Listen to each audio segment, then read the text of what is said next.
Le premier point que je vais aborder, c'est l'autoritarisme. Je sais que ça peut être un mot assez lourd, mais pour faire simple et concret, ici, c'est vraiment parler de ces autorités spirituelles qui oublient qu'elles sont une simple autorité et qui veulent parfois prendre la place de Jésus-Christ dans nos cœurs. Je m'explique. C'est quelque chose qu'on voit de plus en plus, notamment dans ce temps dans lequel nous sommes, qui est les temps de la fin. Nous sommes dans les derniers temps. Nous savons que Jésus revient bientôt. Ce n'est pas une parole, ce n'est pas une poésie, c'est une réalité.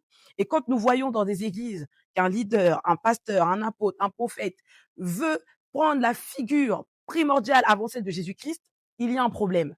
Comment est-ce que tu peux le déterminer?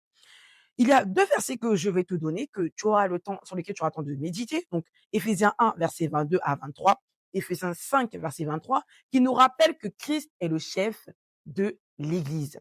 Quand nous parlons de chef de l'Église, c'est lui le modèle parfait. C'est lui, cette figure autour duquel nous devons nous assembler et chercher à imiter premièrement. Bien évidemment, les autorités qui sont établies spirituellement sur nos vies sont des exemples à suivre, effectivement. Mais quand il y a une image sur laquelle tu dois tout le temps faire référence à ton serviteur, tout le temps tu dois penser à lui, tout le temps il y a des choses, en fait, il y a tout on a dit un système qui est établi pour que il y a un véritable culte autour de sa personne et qu'il devienne même une idole dans ton cœur. Là, c'est autre chose.